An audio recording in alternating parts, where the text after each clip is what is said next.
ਮੈਨੂੰ ਤਾਂ ਕੋਈ ਬਹੁਤਾ ਪਤਾ ਨਹੀਂ ਹੈ। ਕੋਈ ਮੁੰਡੇ ਦੱਸਦੇ ਆ ਵੀ फ़ोन ਆਇਆ ਕਿ ਸਾਨੂੰ ਵਾਪਸ ਬੁਲਾਇਆ ਤੇ ਕੋਈ ਦਿੱਕਤ ਵਾਲੀ ਗੱਲ ਨਹੀਂ ਗੀ। ਬਾਕੀ ਜਿਹੜੇ ਅੱਧੀ ਜਿਹੜੀ ਸੀਗੀ ਕੁਛ ਮੁੰਡੇ ਸੀਗੇ ਉਹ ਅਕਾਲ ਤਖਤ ਸਾਹਿਬ ਵੱਲੋਂ ਮੈਂ ਸੈਕਟਰੀ ਨੂੰ ਕਹਿਤਾ ਕਿ ਸਰਕਾਰ ਨਾਲ ਗੱਲ ਕਰਕੇ ਇਹ ਜਿਹੜੇ ਹੈਗੇ ਆ ਇਹ ਵੀ ਵਾਪਸ ਜਿਹੜੇ ਆ ਉਹ ਲੈ ਜਾਣ, ਕਿਉਂਕਿ ਸਾਨੂੰ ਕਿਸੇ ਸਿਕਿਉਰਿਟੀ ਦੀ ਖਾਸ ਤੌਰ ਤੇ ਪੰਜਾਬ ਸਰਕਾਰ ਦੀ ਸਿਕਿਉਰਿਟੀ ਦੀ ਜਿਹੜੀ ਹੈ ਲੋੜ ਨਹੀਂ ਹੈ। ਪੰਜਾਬੀ ਦੀ ਇੱਕ ਕਹਾਵਤ ਹੈ ਕਿ ਭਲਾ ਹੋਆ ਮੇਰਾ ਚਰਖਾ ਟੁੱਟਾ ਜਿੰਦਾ ਜ਼ਬੋ ਛੁੱਟੀ। ਖਾਲਸਾ ਪੰਥ ਸਾਡੇ ਸਿੱਖ ਨੌਜਵਾਨ ਸਿਕਿਉਰਿਟੀ ਕਰਨ ਲਈ ਕਾफ़ी ਹੈ। ਪੰਜਾਬ ਸਰਕਾਰ ਦੀ ਕੋਈ ਸਿਕਿਉਰਿਟੀ ਦੀ ਲੋੜ ਨਹੀਂ, ਜਿਹੜੀ ਬਾਕੀ ਹੈਗੀ ਉਹ ਅਸੀਂ ਖੁਦ ਵਾਪਸ ਕਰ ਰਹੇ ਹਾਂ। ਕਿੰਨੇ ਬੰਦੇ ਤੁਹਾਡੇ ਕੋਲ ਕਿੰਨੇ ਕੁ ਲੱਗੇ ਸੀ ਬੰਦੇ ਕੋਲ? ਮੇਰੇ ਕੋਲ 5-6 ਬੰਦੇ ਸੀ, ਜਿਹਦੇ 'ਚੋਂ ਅੱਧੇ ਵਾਪਸ ਲੈ ਲਏ, ਅੱਧੇ ਅਸੀਂ ਖੁਦ ਵਾਪਸ ਕਰ ਰਹੇ। ਮੈਨੂੰ ਤਾਂ ਕੋਈ ਬਹੁਤਾ ਪਤਾ ਨਹੀਂ ਹੈ। ਕੋਈ ਮੁੰਡੇ ਦੱਸਦੇ ਆ ਵੀ फ़ोन ਆਇਆ ਕਿ ਸਾਨੂੰ ਵਾਪਸ ਬੁਲਾਇਆ ਤੇ ਕੋਈ ਦਿੱਕਤ ਵਾਲੀ ਗੱਲ ਨਹੀਂ ਗੀ। ਬਾਕੀ ਜਿਹੜੇ ਅੱਧੀ ਜਿਹੜੀ ਸੀਗੀ ਕੁਛ ਮੁੰਡੇ ਸੀਗੇ ਉਹ ਅਕਾਲ ਤਖਤ ਸਾਹਿਬ ਵੱਲੋਂ ਮੈਂ ਸੈਕਟਰੀ ਨੂੰ ਕਹਿਤਾ ਕਿ ਸਰਕਾਰ ਨਾਲ ਗੱਲ ਕਰਕੇ ਇਹ ਜਿਹੜੇ ਹੈਗੇ ਆ ਇਹ ਵੀ ਵਾਪਸ ਜਿਹੜੇ ਆ ਉਹ ਲੈ ਜਾਣ, ਕਿਉਂਕਿ ਸਾਨੂੰ ਕਿਸੇ ਸਿਕਿਉਰਿਟੀ ਦੀ ਖਾਸ ਤੌਰ ਤੇ ਪੰਜਾਬ ਸਰਕਾਰ ਦੀ ਸਿਕਿਉਰਿਟੀ ਦੀ ਜਿਹੜੀ ਹੈ ਲੋੜ ਨਹੀਂ ਹੈ। ਪੰਜਾਬੀ ਦੀ ਇੱਕ ਕਹਾਵਤ ਹੈ ਕਿ ਭਲਾ ਹੋਆ ਮੇਰਾ ਚਰਖਾ ਟੁੱਟਾ ਜਿੰਦਾ ਜ਼ਬੋ ਛੁੱਟੀ। ਖਾਲਸਾ ਪੰਥ ਸਾਡੇ ਸਿੱਖ ਨੌਜਵਾਨ ਸਿਕਿਉਰਿਟੀ ਕਰਨ ਲਈ ਕਾफ़ी ਹੈ। ਪੰਜਾਬ ਸਰਕਾਰ ਦੀ ਕੋਈ ਸਿਕਿਉਰਿਟੀ ਦੀ ਲੋੜ ਨਹੀਂ, ਜਿਹੜੀ ਬਾਕੀ ਹੈਗੀ ਉਹ ਅਸੀਂ ਖੁਦ ਵਾਪਸ ਕਰ ਰਹੇ ਹਾਂ। ਕਿੰਨੇ ਬੰਦੇ ਤੁਹਾਡੇ ਕੋਲ ਕਿੰਨੇ ਕੁ ਲੱਗੇ ਸੀ ਬੰਦੇ ਕੋਲ? ਮੇਰੇ ਕੋਲ 5-6 ਬੰਦੇ ਸੀ, ਜਿਹਦੇ 'ਚੋਂ ਅੱਧੇ ਵਾਪਸ ਲੈ ਲਏ, ਅੱਧੇ ਅਸੀਂ ਖੁਦ ਵਾਪਸ।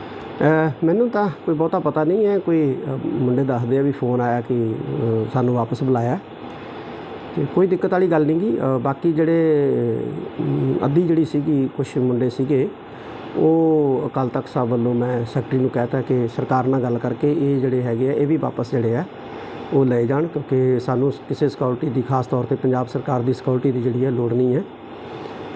ਪੰਜਾਬੀ ਦੀ ਇੱਕ ਕਹਾਵਤ ਹੈ ਕਿ ਭਲਾ ਹੋਆ ਮੇਰਾ ਚਰਖਾ ਟੁੱਟਾ ਜਿੰਦਾ ਜ਼ਬੋ ਛੁੱਟੀ। ਖਾਲਸਾ ਪੰਥ ਸਾਡੇ ਸਿੱਖ ਨੌਜਵਾਨ ਸਿਕਿਉਰਿਟੀ ਕਰਨ ਲਈ ਕਾफ़ी ਹੈ। ਪੰਜਾਬ ਸਰਕਾਰ ਦੀ ਕੋਈ ਸਿਕਿਉਰਿਟੀ ਦੀ ਲੋੜ ਨਹੀਂ, ਜਿਹੜੀ ਬਾਕੀ ਹੈਗੀ ਉਹ ਅਸੀਂ ਖੁਦ ਵਾਪਸ ਕਰ ਰਹੇ ਹਾਂ। ਕਿੰਨੇ ਬੰਦੇ ਤੁਹਾਡੇ ਕੋਲ ਕਿੰਨੇ ਕੁ ਲੱਗੇ ਸੀ ਬੰਦੇ ਕੋਲ? ਮੇਰੇ ਕੋਲ 5-6 ਬੰਦੇ ਸੀ, ਜਿਹਦੇ 'ਚੋਂ ਅੱਧੇ ਵਾਪਸ ਲੈ ਲਏ, ਅੱਧੇ ਅਸੀਂ ਖੁਦ ਵਾਪਸ ਕਰ ਰਹੇ। ਮੈਨੂੰ ਤਾਂ ਕੋਈ ਬਹੁਤਾ ਪਤਾ ਨਹੀਂ ਹੈ। ਕੋਈ ਮੁੰਡੇ ਦੱਸਦੇ ਆ ਵੀ फ़ोन ਆਇਆ ਕਿ ਸਾਨੂੰ ਵਾਪਸ ਬੁਲਾਇਆ ਤੇ ਕੋਈ ਦਿੱਕਤ ਵਾਲੀ ਗੱਲ ਨਹੀਂ ਗੀ। ਬਾਕੀ ਜਿਹੜੇ ਅੱਧੀ ਜਿਹੜੀ ਸੀਗੀ ਕੁਛ ਮੁੰਡੇ ਸੀਗੇ ਉਹ ਅਕਾਲ ਤਖਤ ਸਾਹਿਬ ਵੱਲੋਂ ਮੈਂ ਸੈਕਟਰੀ ਨੂੰ ਕਹਿਤਾ ਕਿ ਸਰਕਾਰ ਨਾਲ ਗੱਲ ਕਰਕੇ ਇਹ ਜਿਹੜੇ ਹੈਗੇ ਆ ਇਹ ਵੀ ਵਾਪਸ ਜਿਹੜੇ ਆ ਉਹ ਲੈ ਜਾਣ, ਕਿਉਂਕਿ ਸਾਨੂੰ ਕਿਸੇ ਸਿਕਿਉਰਿਟੀ ਦੀ ਖਾਸ ਤੌਰ ਤੇ ਪੰਜਾਬ ਸਰਕਾਰ ਦੀ ਸਿਕਿਉਰਿਟੀ ਦੀ ਜਿਹੜੀ ਹੈ ਲੋੜ ਨਹੀਂ ਹੈ। ਪੰਜਾਬੀ ਦੀ ਇੱਕ ਕਹਾਵਤ ਹੈ ਕਿ ਭਲਾ ਹੋਆ ਮੇਰਾ ਚਰਖਾ ਟੁੱਟਾ ਜਿੰਦਾ ਜ਼ਬੋ ਛੁੱਟੀ।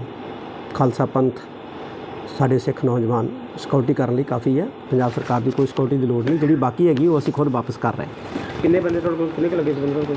ਮੇਰੇ ਕੋਲ 5-6 ਬੰਦੇ ਸੀ, ਜਿਹਦੇ 'ਚੋਂ ਅੱਧੇ ਵਾਪਸ ਲੈ ਲਏ, ਅੱਧੇ ਅਸੀਂ ਖੁਦ ਵਾਪਸ ਕਰ ਰਹੇ। ਮੈਨੂੰ ਤਾਂ ਕੋਈ ਬਹੁਤਾ ਪਤਾ ਨਹੀਂ ਹੈ। ਕੋਈ ਮੁੰਡੇ ਦੱਸਦੇ ਆ ਵੀ फ़ोन ਆਇਆ ਕਿ ਸਾਨੂੰ ਵਾਪਸ ਬੁਲਾਇਆ ਤੇ ਕੋਈ ਦਿੱਕਤ ਵਾਲੀ ਗੱਲ ਨਹੀਂ ਗੀ। ਬਾਕੀ ਜਿਹੜੇ ਅੱਧੀ ਜਿਹੜੀ ਸੀਗੀ ਕੁਛ ਮੁੰਡੇ ਸੀਗੇ ਉਹ ਅਕਾਲ ਤਖਤ ਸਾਹਿਬ ਵੱਲੋਂ ਮੈਂ ਸੈਕਟਰੀ ਨੂੰ ਕਹਿਤਾ ਕਿ ਸਰਕਾਰ ਨਾਲ ਗੱਲ ਕਰਕੇ ਇਹ ਜਿਹੜੇ ਹੈਗੇ ਆ ਇਹ ਵੀ ਵਾਪਸ ਜਿਹੜੇ ਆ ਉਹ ਲੈ ਜਾਣ, ਕਿਉਂਕਿ ਸਾਨੂੰ ਕਿਸੇ ਸਿਕਿਉਰਿਟੀ ਦੀ ਖਾਸ ਤੌਰ ਤੇ ਪੰਜਾਬ ਸਰਕਾਰ ਦੀ ਸਿਕਿਉਰਿਟੀ ਦੀ ਜਿਹੜੀ ਹੈ ਲੋੜ ਨਹੀਂ ਹੈ। ਪੰਜਾਬੀ ਦੀ ਇੱਕ ਕਹਾਵਤ ਹੈ ਕਿ ਭਲਾ ਹੋਆ ਮੇਰਾ ਚਰਖਾ ਟੁੱਟਾ ਜਿੰਦਾ ਜ਼ਬੋ ਛੁੱਟੀ। ਖਾਲਸਾ ਪੰਥ ਸਾਡੇ ਸਿੱਖ ਨੌਜਵਾਨ ਸਿਕਿਉਰਿਟੀ ਕਰਨ ਲਈ ਕਾफ़ी ਹੈ। ਪੰਜਾਬ ਸਰਕਾਰ ਦੀ ਕੋਈ ਸਿਕਿਉਰਿਟੀ ਦੀ ਲੋੜ ਨਹੀਂ, ਜਿਹੜੀ ਬਾਕੀ ਹੈਗੀ ਉਹ ਅਸੀਂ ਖੁਦ ਵਾਪਸ ਕਰ ਰਹੇ ਹਾਂ। ਕਿੰਨੇ ਬੰਦੇ ਤੁਹਾਡੇ ਕੋਲ ਕਿੰਨੇ ਕੁ ਲੱਗੇ ਸੀ ਬੰਦੇ ਕੋਲ? ਮੇਰੇ ਕੋਲ 5-6 ਬੰਦੇ ਸੀ, ਜਿਹਦੇ 'ਚੋਂ ਅੱਧੇ ਵਾਪਸ ਲੈ ਲਏ, ਅੱਧੇ ਅਸੀਂ ਖੁਦ ਵਾਪਸ ਕਰ ਰਹੇ। ਮੈਨੂੰ ਤਾਂ ਕੋਈ ਬਹੁਤਾ ਪਤਾ ਨਹੀਂ ਹੈ। ਕੋਈ ਮੁੰਡੇ ਦੱਸਦੇ ਆ ਵੀ फ़ोन ਆਇਆ ਕਿ ਸਾਨੂੰ ਵਾਪਸ ਬੁਲਾਇਆ ਤੇ ਕੋਈ ਦਿੱਕਤ ਵਾਲੀ ਗੱਲ ਨਹੀਂ ਗੀ। ਬਾਕੀ ਜਿਹੜੇ ਅੱਧੀ ਜਿਹੜੀ ਸੀਗੀ ਕੁਛ ਮੁੰਡੇ ਸੀਗੇ ਉਹ ਅਕਾਲ ਤਖਤ ਸਾਹਿਬ ਵੱਲੋਂ ਮੈਂ ਸੈਕਟਰੀ ਨੂੰ ਕਹਿਤਾ ਕਿ ਸਰਕਾਰ ਨਾਲ ਗੱਲ ਕਰਕੇ ਇਹ ਜਿਹੜੇ ਹੈਗੇ ਆ ਇਹ ਵੀ ਵਾਪਸ ਜਿਹੜੇ ਆ ਉਹ ਲੈ ਜਾਣ, ਕਿਉਂਕਿ ਸਾਨੂੰ ਕਿਸੇ ਸਿਕਿਉਰਿਟੀ ਦੀ ਖਾਸ ਤੌਰ ਤੇ ਪੰਜਾਬ ਸਰਕਾਰ ਦੀ ਸਿਕਿਉਰਿਟੀ ਦੀ ਜਿਹੜੀ ਹੈ ਲੋੜ ਨਹੀਂ ਹੈ। ਪੰਜਾਬੀ ਦੀ ਇੱਕ ਕਹਾਵਤ ਹੈ ਕਿ ਭਲਾ ਹੋਆ ਮੇਰਾ ਚਰਖਾ ਟੁੱਟਾ ਜਿੰਦਾ ਜ਼ਬੋ ਛੁੱਟੀ। ਖਾਲਸਾ ਪੰਥ ਸਾਡੇ ਸਿੱਖ ਨੌਜਵਾਨ ਸਿਕਿਉਰਿਟੀ ਕਰਨ ਲਈ ਕਾफ़ी ਹੈ। ਪੰਜਾਬ ਸਰਕਾਰ ਦੀ ਕੋਈ ਸਿਕਿਉਰਿਟੀ ਦੀ ਲੋੜ ਨਹੀਂ, ਜਿਹੜੀ ਬਾਕੀ ਹੈਗੀ ਉਹ ਅਸੀਂ ਖੁਦ ਵਾਪਸ ਕਰ ਰਹੇ ਹਾਂ। ਕਿੰਨੇ ਬੰਦੇ ਤੁਹਾਡੇ ਕੋਲ ਕਿੰਨੇ ਕੁ ਲੱਗੇ ਸੀ ਬੰਦੇ ਕੋਲ? ਮੇਰੇ ਕੋਲ 5-6 ਬੰਦੇ ਸੀ, ਜਿਹਦੇ 'ਚੋਂ ਅੱਧੇ ਵਾਪਸ ਲੈ ਲਏ, ਅੱਧੇ ਅਸੀਂ ਖੁਦ ਵਾਪਸ ਕਰ ਰਹੇ।